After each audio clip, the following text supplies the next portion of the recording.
Qué bueno tenerles, qué bueno es podernos reunir una vez más en su nombre. Y qué bueno estar aquí alabándoles, glorificando su nombre. Y saben una cosa, cuando la palabra dice que donde está el Espíritu de Dios, ahí hay libertad. Y nosotros todos mirando a cara descubierta, como en un espejo, la gloria de Dios, somos transformados de gloria en gloria. Y es tiempo de definición en nuestras vidas. Es tiempo donde Dios nos está retando, nos está desafiando a una definición en nuestras vidas. La pregunta que quisiera hacerles en esta tarde es: ¿cuál es tu centralidad? ¿Dónde está nuestra centralidad? ¿Por qué somos cristianos? ¿Por qué hemos creído lo que creemos? ¿Por qué estamos aquí? ¿Por qué Dios nos llamó como iglesia? ¿Por qué Dios te llamó a ti? ¿Por qué Dios me llamó a mí? Son preguntas que, dependiendo del ángulo en que tú te ubiques y te posiciones, vas a tener respuestas. Muchos decimos: estamos aquí y nos aferramos a la fe por lo que Dios hizo en mí, por la obra que Él hizo en mi vida. Y eso es una contestación válida. Es una contestación que tiene un valor incalculable. La obra redentora de Cristo Jesús. Estábamos muertos de nuestros delitos y pecados, y en Cristo Jesús hallamos la vida. Pero la pregunta es, y esa es la razón por la cual Dios va en pos de nosotros, tras la obra redentora. La otra pregunta es: ¿cuál es la intención de Dios? Y de ahí, cuando pensamos en cuál es la intención de Dios en habernos atraído hacia Él, muchos pensamos, bueno, lavarnos y limpiarnos por la sangre de Cristo Jesús, que es lo que tiene que ver con la redención, otra vez. Otro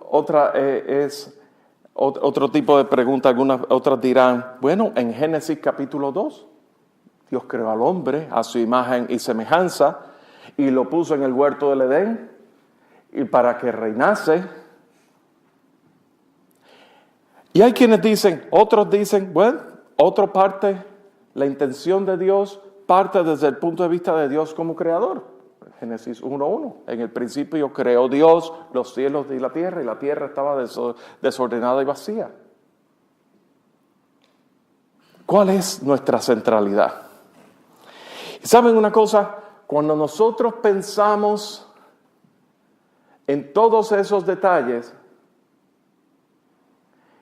nos preguntamos, decimos todos los domingos cuando cerramos el servicio, que nuestra misión, nuestra visión como iglesia es buscar a toda costa y con pasión una vida centrada en Dios. ¿Cuál es tu centralidad? ¿Cuál es mi centralidad? ¿Cuál es el objeto de tu centralidad? ¿Cuál es el objeto de nuestra centralidad, aún como iglesia? Y esto es importante que lo tengamos en cuenta, porque en momentos de definición, en momentos en que la iglesia como tal tiene que tomar una postura, eso tiene que estar bien arraigado en nuestros corazones, porque de ahí es que va a partir lo que sea que nosotros, hacia donde sea que el Señor nos vaya a llevar, y lo que sea que nosotros, donde sea que el Señor nos dirija como iglesia, de ahí es que va a partir, de la centralidad. ¿Dónde está tu centralidad? ¿Dónde está mi centralidad? ¿Dónde está nuestra centralidad como iglesia? ¿Está en la obra redentora? ¿Está en el hecho de que fuimos creados a su imagen y semejanza?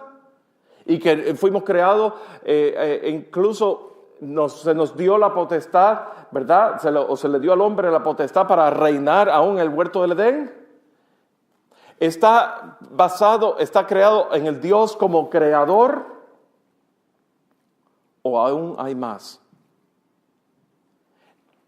o es en la misma esencia de Dios mismo, de su persona. Entonces nos preguntamos entonces, la pregunta que debe caber en nuestros corazones sobre la cual tenemos que meditar es, ¿quién es Dios?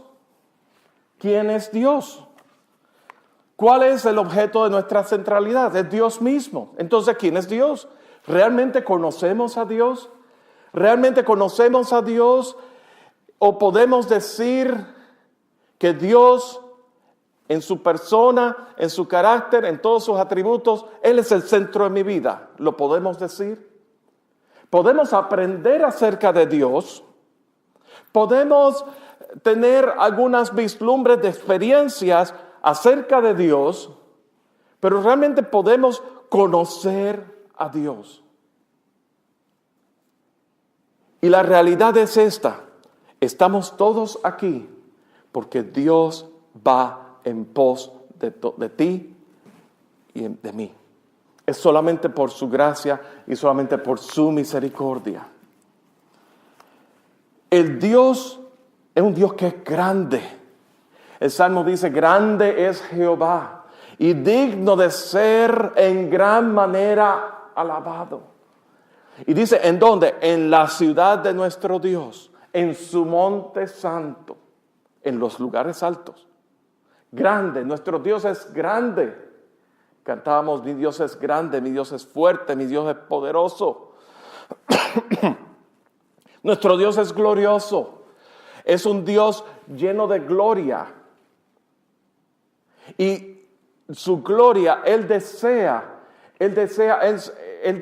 dar a conocer, Él desea que nosotros conozcamos la gloria de Dios. El Dios es digno de toda alabanza y de toda honra. Es un Dios soberano, es un Dios omnipotente, es poderoso. Es un Dios omnipresente. Dice la palabra en el Salmo 139, si subieres a los cielos, ahí estás tú. Y si en el Seol hicieres mi estrado, ahí estás tú. El mismo salmista dice, ¿a dónde me iré de tu espíritu?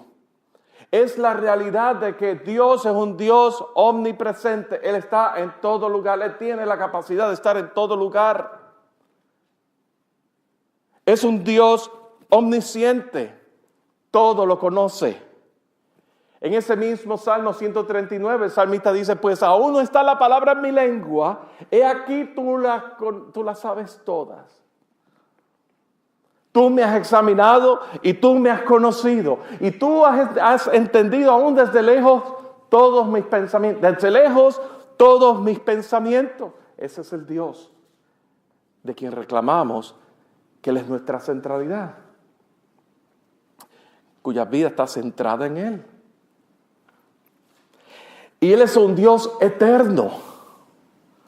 Antes que naciesen los montes y formaste la tierra y el mundo, desde el siglo y hasta el siglo, tú eres Dios. Hasta que Él te crease a ti, antes de que todo fuese hecho, Él es Dios.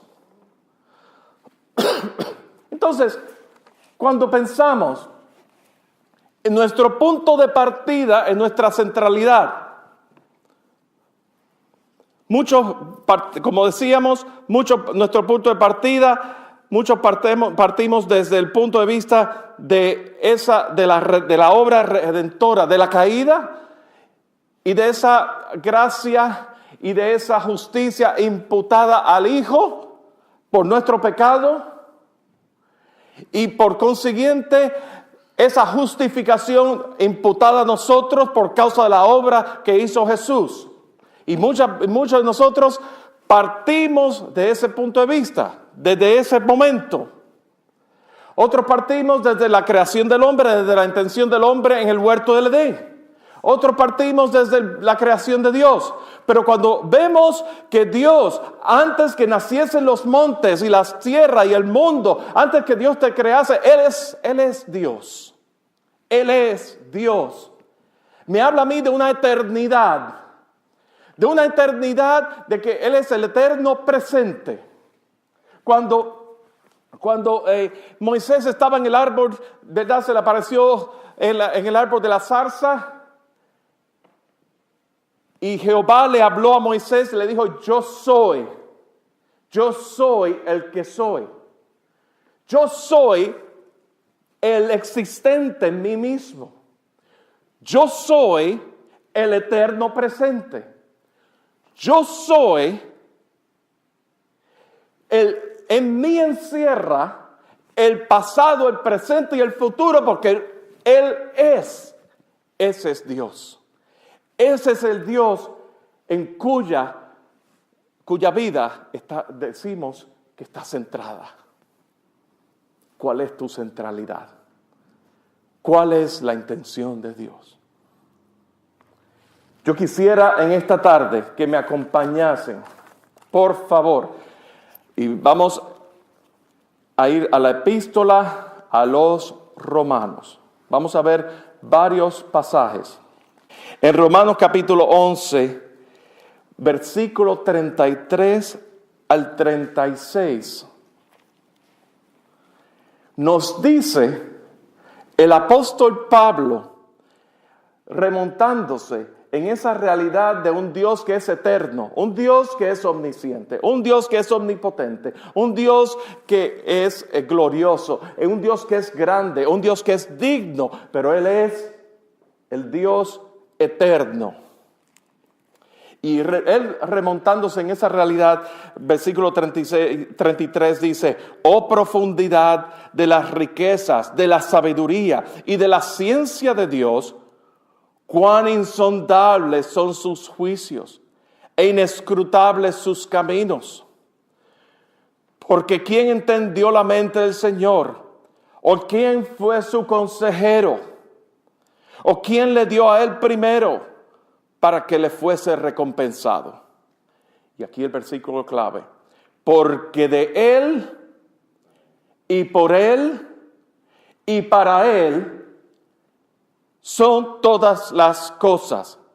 A Él sea la gloria por los siglos. Amén. Y el Señor bendice su palabra en esta tarde. De Él, y por Él, y para Él, son todas las cosas. Y cuando vemos el objetivo y la finalidad de Dios, el objetivo y la finalidad suprema de Dios, lo vemos reflejado en ese versículo. De Él, y por Él, y para Él. ¿Cuál es la intención de Dios? Muchas veces nosotros pensamos que la intención de Dios en el Evangelio, la intención de Dios la limitamos a solamente, por decir así, a un seguro contra el fuego. La libertad del infierno. Y sí, eso es un beneficio, eso es importantísimo, nuestra redención, nuestra salvación, que tenemos que guardar, tenemos que atesorar, tenemos que aquilatar con temor y temblor por la obra que Jesús hizo en la cruz del Calvario. Eso tenemos que aquilatarla. Pero eso no es la finalidad de Dios. La vida eterna, el hecho de que sin Cristo, muertos en nuestros delitos y pecados, pero ahora en Cristo nos ha sido dado vida, y vida en abundancia, y vida eterna que trasciende aún la muerte de nuestros cuerpos físicos. El día que nosotros muramos, que este cuerpo desfallezca, vamos a estar plenamente, sin enfermedad, sin ningún tipo de atadura de este mundo. Vamos a estar libres, en unidad, libremente pleno en Cristo Jesús. O si no decimos la sanidad de nuestra alma. Quizá hemos sido traumatizados por experiencias del pasado, ultrajados por la vida, violado, maltratado, abandonada. Y la sanidad de nuestra alma, eso es un beneficio también de la obra de Cristo Jesús, del Evangelio en nuestras vidas. Pero eso no es la finalidad. Eso es un beneficio entre muchos, entre la grandeza. Y no quiero poner a menos ninguna de esas cosas, por favor. Pero comenzar nuestro punto de partida desde ahí y sin ver que Dios es mucho más grande, es inescrutable, nos perdemos entonces más allá la visión de quién es Dios en nuestra vida. La libertad, los milagros, la libertad de los enfermos, todo eso son beneficios. Salmo 103, bendice alma mía a Jehová y bendiga todo mi ser su santo nombre. Bendice alma mía a Jehová y no olvides ninguno de sus beneficios. Todo eso son beneficios. El perdón de nuestros pecados, el que sana todas nuestras dolencias, el que rescata del hoyo tu vida, el que te corona de favores y misericordia, todo ese tipo de cosas. Todos esos son beneficios.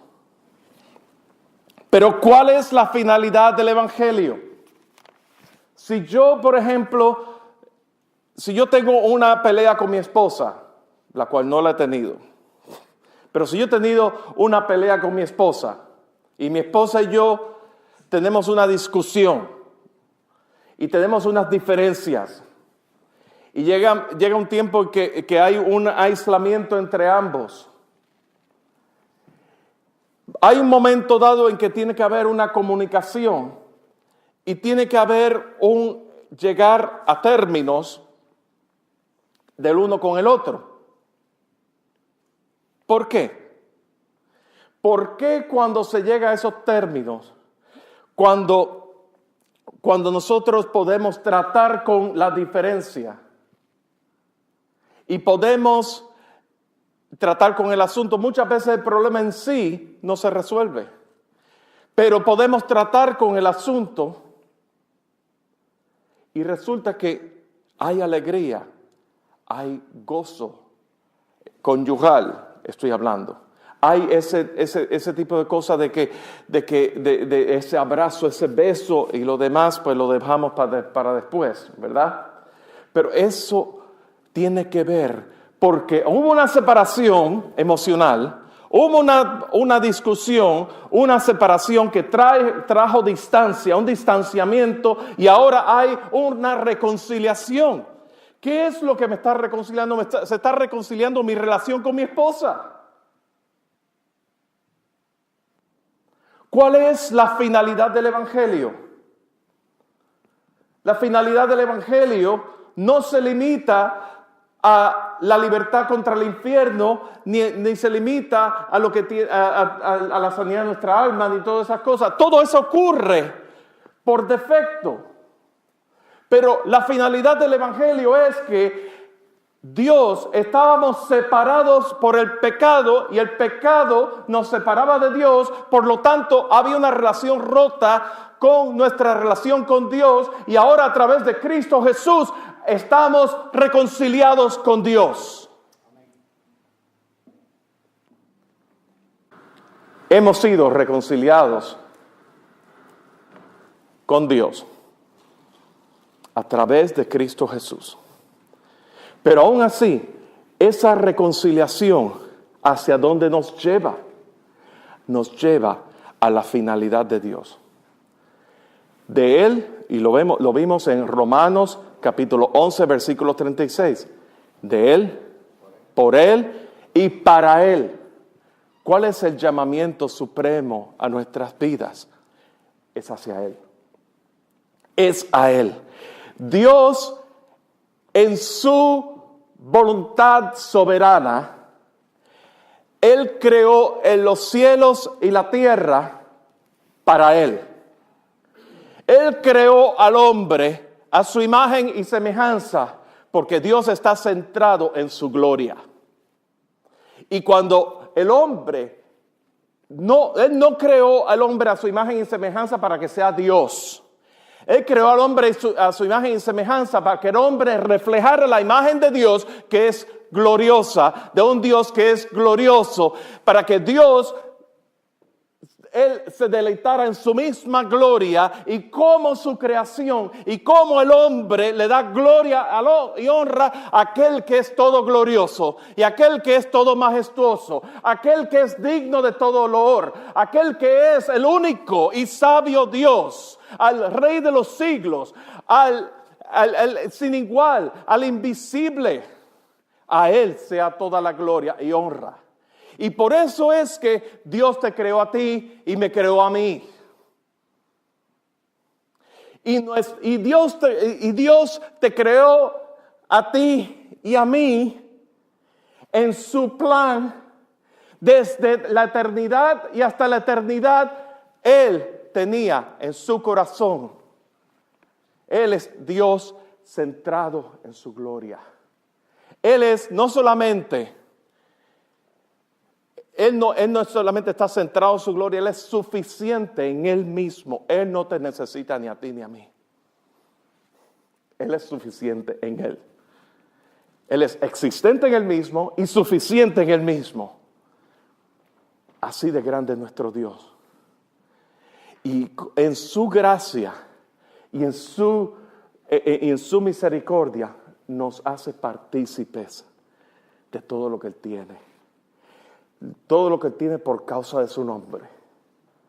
Y desde luego, cuando decimos todo lo que Dios tiene para ti, todo lo que Dios tiene para ti implica de que todo lo que Dios tiene por causa de su nombre, por causa de su gloria, por causa de su majestuosidad, y desde luego que nosotros participamos eso en el gozo de Dios.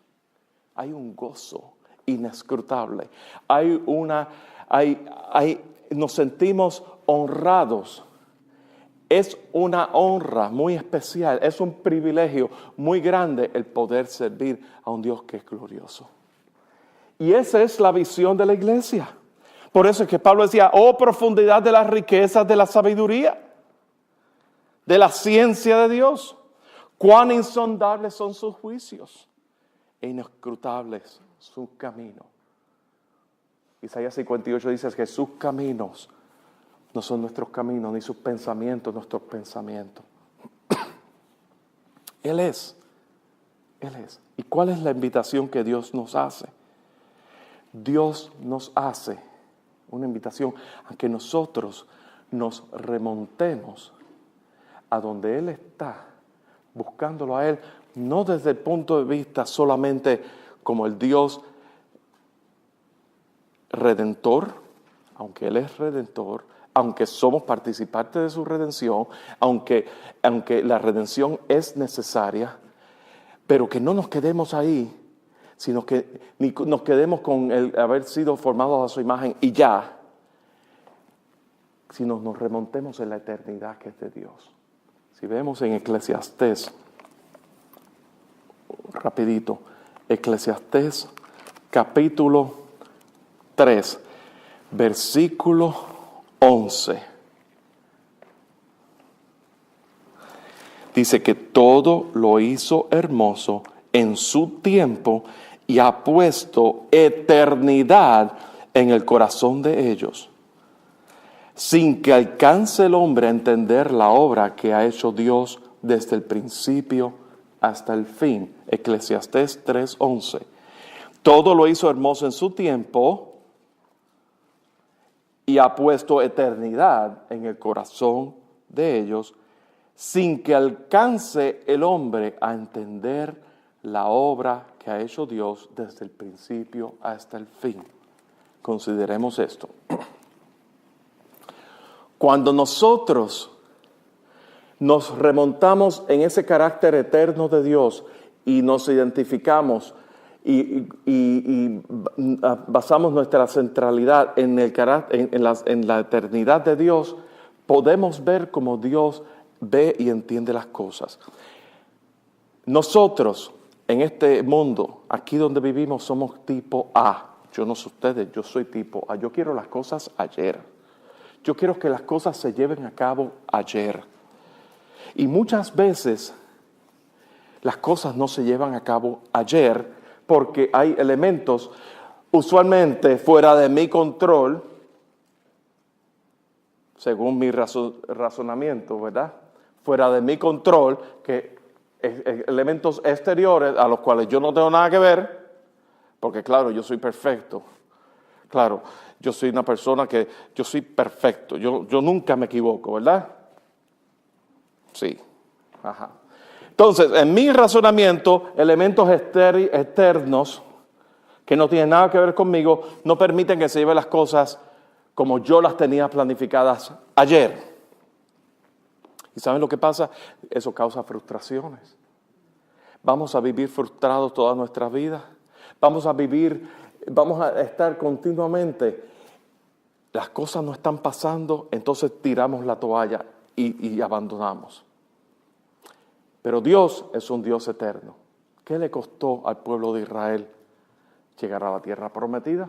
En esa eternidad de Dios, que son 40 años. Bueno, la siguiente generación, un pueblo desobediente, el pueblo no estaba listo para ir a la tierra prometida, no estaba preparado para la batalla, para enfrentar a esos gigantes que ellos tenían que enfrentar ahí en la tierra prometida y conquistar esa tierra.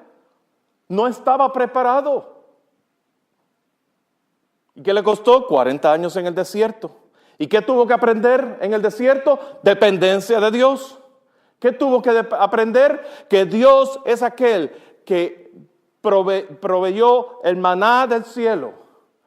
Dios es aquel que los guiaba bajo la nube y bajo una columna de fuego. Dios es aquel que peleaba por ellos en las batallas que se encontraban en el desierto. Dios es aquel que prometió, a pesar de la condición del pueblo, Dios es aquel que prometió que su presencia iba a estar con ellos siempre. Porque Él es fiel a su pacto. Él no tira la toalla, Él es fiel. Eso es la eternidad, eso es el carácter eterno de Dios. Porque en Dios no existe tal cosa como el pasado, presente y futuro. Él es. Imagínense ustedes, usted está en el tope de un edificio en las Torres Gemelas en Nueva York, o el edificio más alto del mundo, ahora mismo. Usted está en el miradero allí. Desde arriba, usted puede ver todo el panorama. Y usted puede ver todos los objetos moviéndose. Y usted puede ver los automóviles moviéndose de un sitio a otro. Desde arriba, usted puede ver que todo está en presente.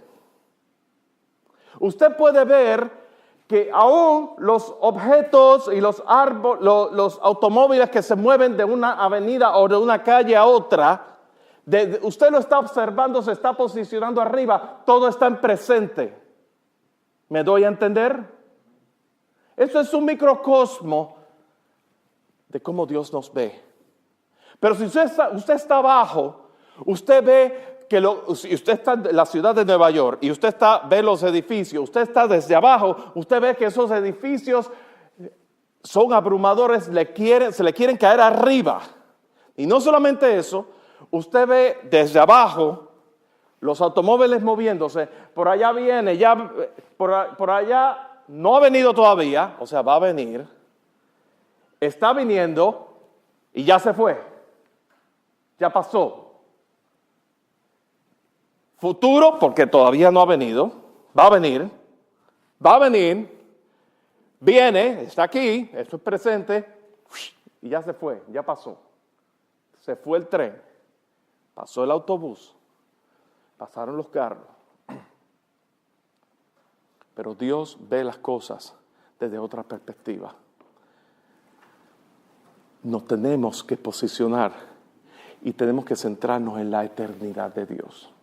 Porque es en esa eternidad de Dios que podemos entonces identificarnos con la obra de Dios que es eterna. Tú sabes que tú y yo estamos aquí hoy domingo. Y el domingo que viene estaremos aquí por la gracia de Dios. Pero y en ese plan perfecto de Dios, estamos andando en esas obras que Dios ya hizo y preparó de antemano. En esa obra de Dios. Cuando tú te visualizas en la eternidad de Dios, en toda la grandeza de Dios, primero que nada. Pero en esa eternidad de Dios, tú puedes entonces ver que todo lo que tú haces dentro de la obra de Dios son obras que ya están en el corazón de Dios desde antes de la fundación del mundo, desde hechas de antemano. Y solamente tú tienes que agarrarte de Él. Porque si no, las frustraciones van a llegar. Porque si no, vas a ver que cualquier contratiempo que venga te va a abrumar, te va a hacer tirar la toalla, te va a hacer tomar decisiones erradas. Y te va a quitar el reposo y el descanso en Dios. Vamos a ver en la epístola a los Efesios, capítulo 1. En Efesios, capítulo 1. Queremos considerar en Efesios, capítulo 1, versículo 3. Dice: bendito sea el Dios y Padre de nuestro Señor Jesucristo, que nos bendijo con toda bendición espiritual en los lugares celestiales. ¿En quién? En Cristo. Vamos a contarlo. En Cristo. Según nos escogió en Él, antes de la fundación del mundo, para que fuésemos santos y sin mancha delante de Él, en amor, habiéndonos predestinado para ser adoptados hijos suyos por medio de Jesucristo, según el puro afecto de su voluntad. Y ahora dice el propósito, ¿para qué? Para alabanza de la gloria de su gracia, con la cual nos hizo aceptos en el amado. ¿En quién? ¿En quién? En el amado. ¿En quién tenemos redención por su sangre, el perdón de los pecados, según las riquezas de su gracia, que hizo sobreabundar para con nosotros en toda sabiduría e inteligencia, dándonos a conocer el misterio de su voluntad según su beneplácito, el cual se había propuesto en quién, en sí mismo. ¿En quién? En sí mismo. Dios se propuso en sí mismo, ¿de qué? De reunir todas las cosas, ¿en quién? En Cristo, en la dispensación del cumplimiento de los tiempos, así las que están en los cielos como las que están en la tierra.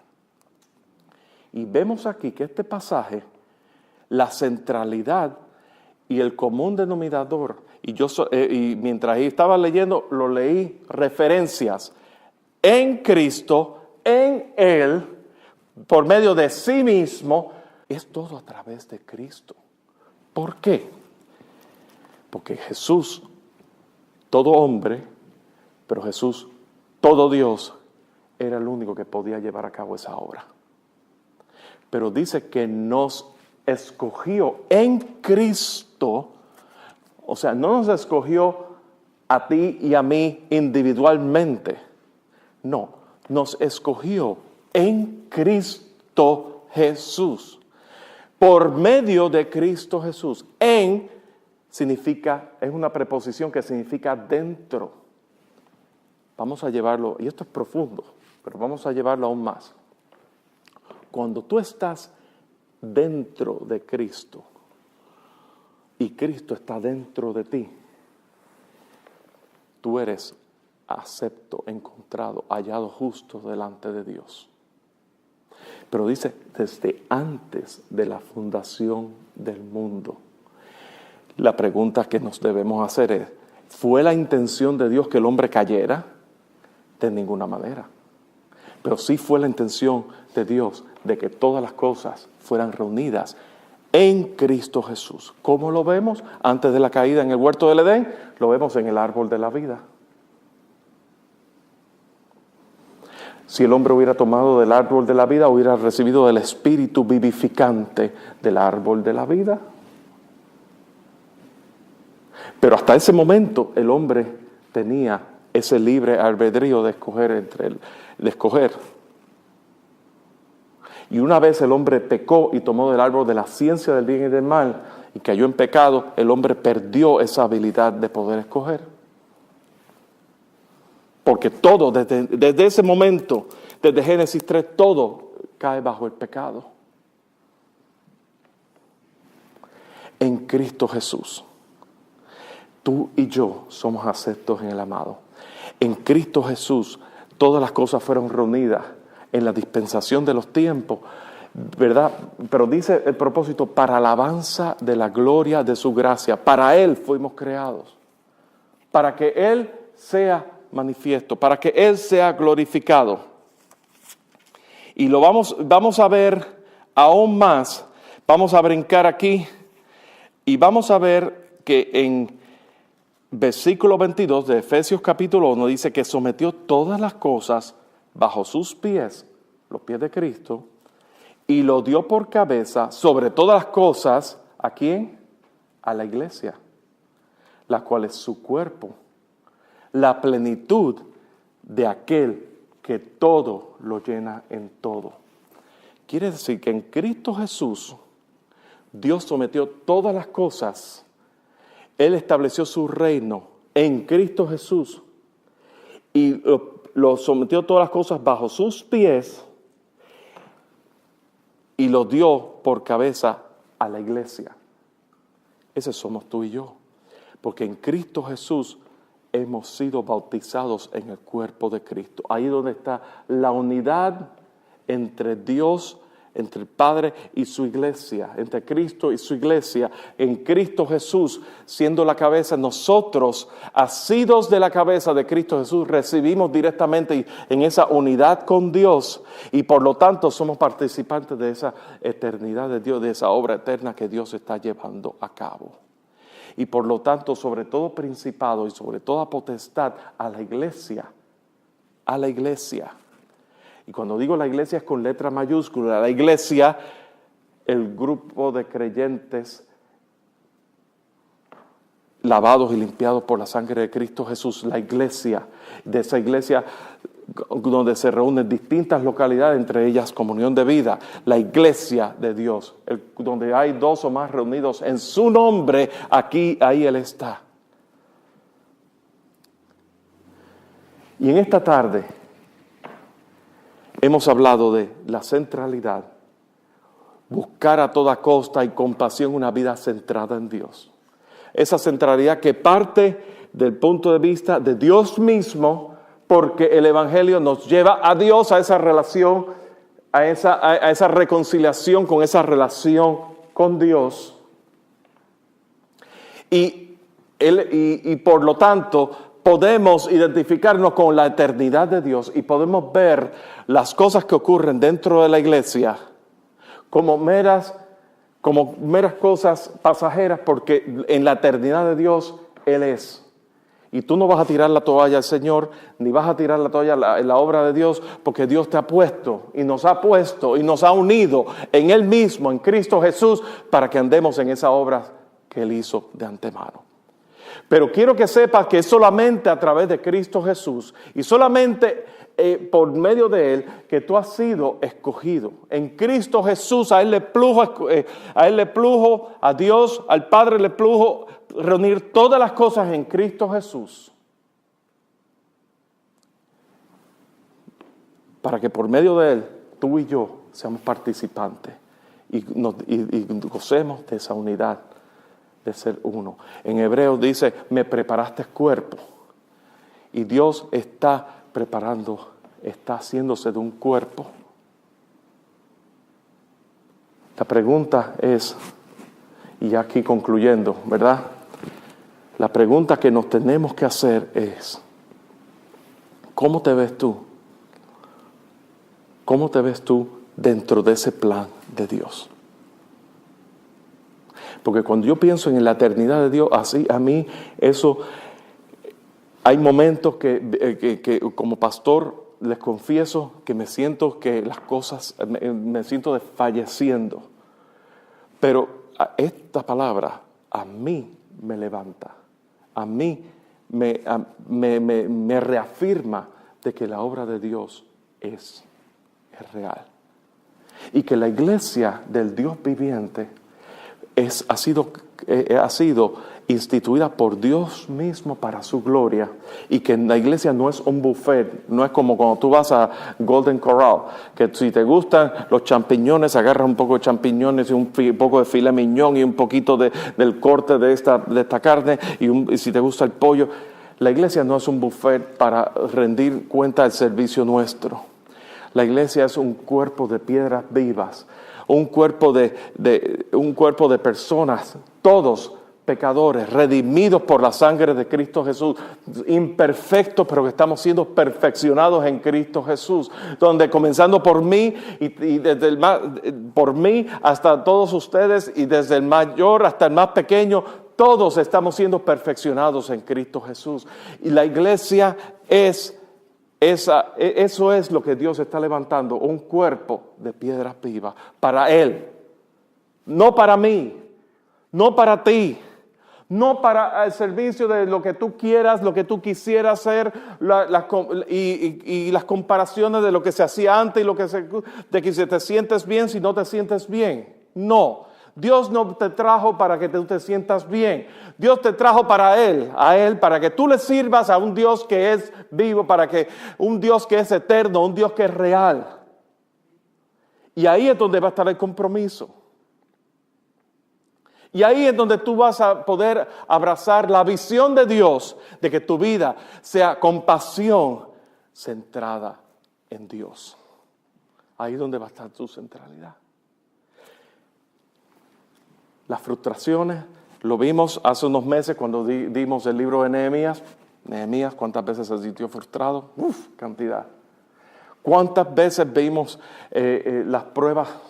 Y veremos próximamente, ¿verdad? En el futuro vamos a ver a Job, las pruebas que tuvo que pasar Job, pero él nunca renegó de su Dios. Él se dolió, había síntomas de que él estaba pasando por momentos difíciles físicamente, emocionalmente y todo eso, y aún los momentos de que su corazón desfallecía. ¿A dónde más? ¿A dónde? ¿A dónde me va a llevar todo esto? Y a veces esos pensamientos nos vienen. Pero Dios quiere, Dios anhela por causa de su gloria atraerte hacia Él. Y eso es la misión de Dios con su iglesia. Con su iglesia y con todos nosotros. Su iglesia como cuerpo, como congregación, muchas veces nos vamos a equivocar. Yo les voy a hacer una confesión personal. Y por eso le pido perdón al Señor. Y por eso le pido perdón al Señor, porque en mi afán como líder, como pastor, en mi afán de hacer las cosas, de cierta manera, y así como el plan yo, había perdido la perspectiva de lo que es el moverse en el Espíritu Santo, bajo la dirección del Espíritu Santo. ¿Y saben una cosa? Llega un momento que uno tiene que ser sensible a la voz del Espíritu Santo, porque el Espíritu Santo, el mucho sector del pueblo de Dios reniega o abandona o descuida, debo decir, su relación con el Espíritu Santo de Dios, olvidando que el Espíritu Santo es Dios, que el Espíritu Santo posee todos estos atributos de Dios que dijimos al principio, pero el Espíritu Santo es quien nos bautiza en el cuerpo de Cristo. El Espíritu Santo es quien te sella para salvación. El Espíritu Santo es quien reparte los dones y ministerios dentro de su iglesia. El Espíritu Santo es quien te da poder, porque el Espíritu Santo glorifica a Jesús. Y el Espíritu Santo de Dios está aquí presente. Y Dios es un Dios trino. Y no podemos segmentarlo. Y yo personalmente, en mi afán de querer hacer las cosas así, pues perdí esa perspectiva de propósito. Y Dios a mí me está convenciendo, a mí me está redarguyendo, a mí me está hablando. Yo le estoy compartiendo, por eso yo no tenía ningún slides, ni ninguna, y da la casualidad que cayó un rayo y cortó con toda la electricidad, pero aún si no hubiera caído el rayo sobre el árbol y hubiera fastidiado la electricidad, Christian sabía desde el martes que aquí no iba a haber hoy diapositivas, ¿verdad? Porque en el día de hoy yo quería compartir con ustedes directamente lo que Dios está hablando en mi corazón. Esto es lo que está en mi corazón. Y yo les quiero hacer una invitación a ustedes a que permiten que el Señor escuchen la voz del Espíritu Santo de Dios guiándole. Y la voz del Espíritu Santo de Dios te guía, pero te guía en ese sentido de unidad corporal, porque en Él, en Cristo Jesús, habita corporalmente toda la plenitud de la deidad. En Cristo Jesús, corporalmente. O sea, lo que quiere decir es, Dios no llama llaneros solitarios para un cuerpo así como... Imagínense ustedes si el estómago mío estuviera para esa puerta y este brazo estuviera para acá y el pie acá. No, Dios nos llama. Y tenemos que ser liderados todos, pero ¿saben cómo vamos a ser dirigidos por el Espíritu Santo? En oración. Es esencial, es crucial de que la iglesia sea una iglesia que ore. Así que yo les quiero exhortar en el nombre de Cristo Jesús, en el amor de Cristo Jesús, que tomen su lugar en Él. Amén.